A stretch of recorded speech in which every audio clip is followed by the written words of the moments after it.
Tuhan adalah gembalaku, takkan kekurangan aku.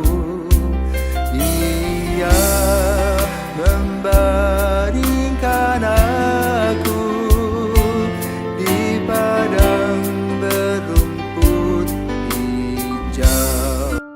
Saudara-saudari yang terkasih di dalam Kristus, selamat pagi. Salam jumpa lagi dalam Sabda Siap Saji. Sabtu 3 Februari 2024, hari biasa pekan keempat. Dalam nama Bapa dan Putra dan Roh Kudus. Amin. Amin. Allah Bapa sumber kebijaksanaan, kami Kau anugerahi dengan akal dan budi untuk mengenal-Mu dan mengasihi seluruh ciptaan-Mu. Semoga kebijaksanaan-Mu selalu tertanam dalam diri kami, agar seluruh kehendak cinta-Mu terwujud di dunia. Dengan pengantaran Yesus Kristus Putra-Mu, Tuhan kami yang bersama dengan Dikau, dalam persatuan Roh Kudus hidup dan berkuasa, Allah sepanjang segala masa. Amin. Tuhan bersamamu dan bersama rohmu.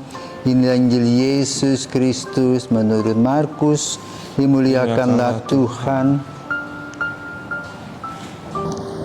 Markus bab 6 ayat 30 sampai dengan 34.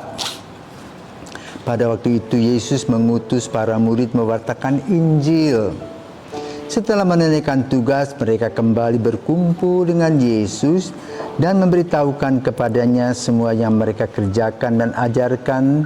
Lalu Yesus berkata kepada mereka, "Marilah kita pergi ke tempat yang sunyi supaya kita sendirian dan beristirahat sejenak."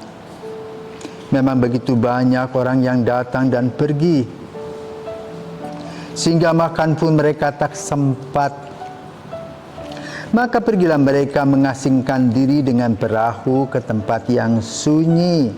Tetapi pada waktu mereka bertolak, banyak orang melihat dan mereka tahu tujuannya. Mereka mengambil jalan darat dan segeralah orang dari semua kota sampai ke tempat itu dan mereka malahan mendahului Yesus.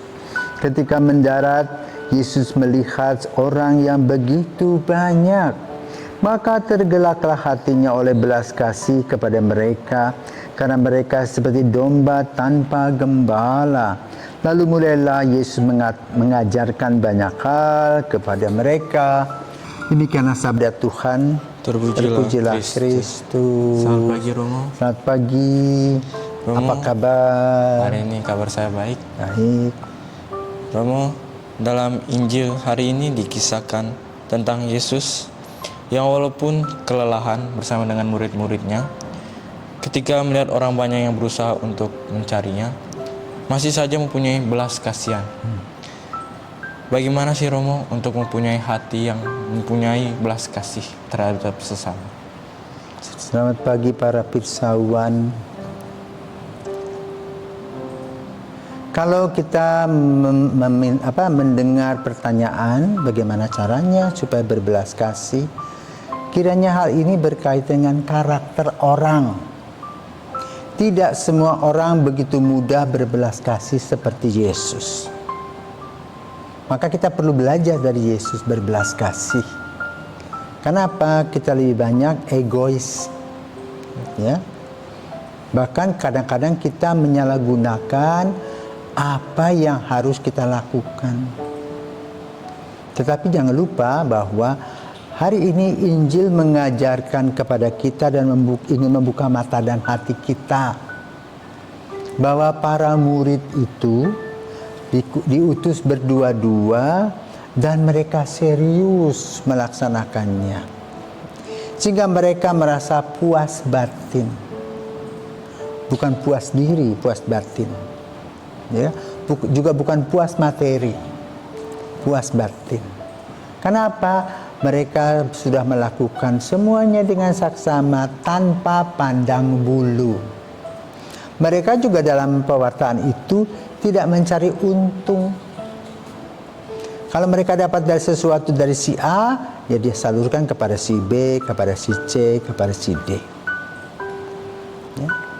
Lalu mereka laporkan semua sharing pengalaman pastoralnya. Lalu apa yang dibuat oleh Yesus?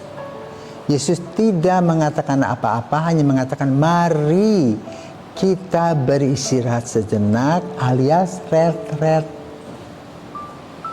Melihat kembali secara pribadi karya kasih yang sudah kita lewati itu.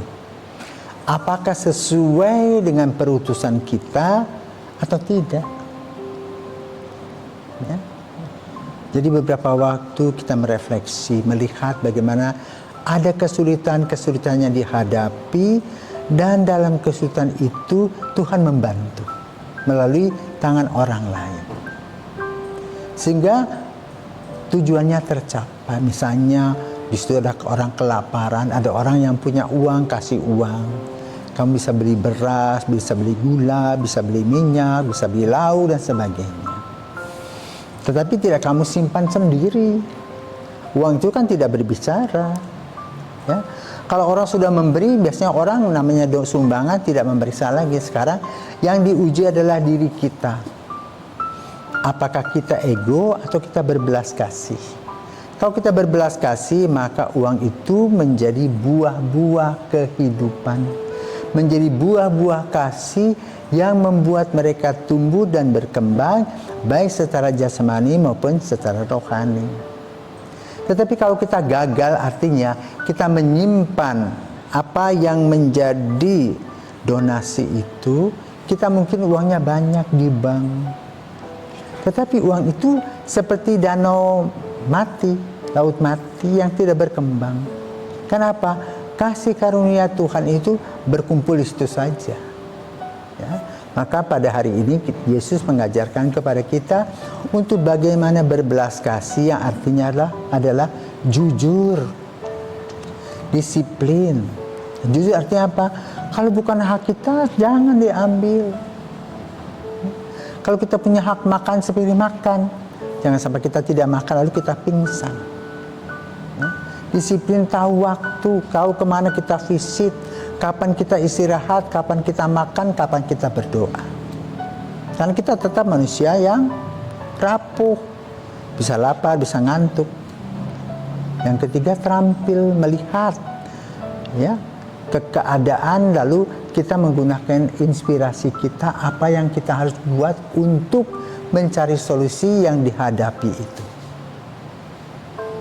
Nah, itulah gambaran kira-kira yang dibuat oleh Yesus, belusukan, terjun, dan merasakan kepedihan hati orang, merasakan kelaparnya hati orang, merasakan kesulitan-kesulitan orang.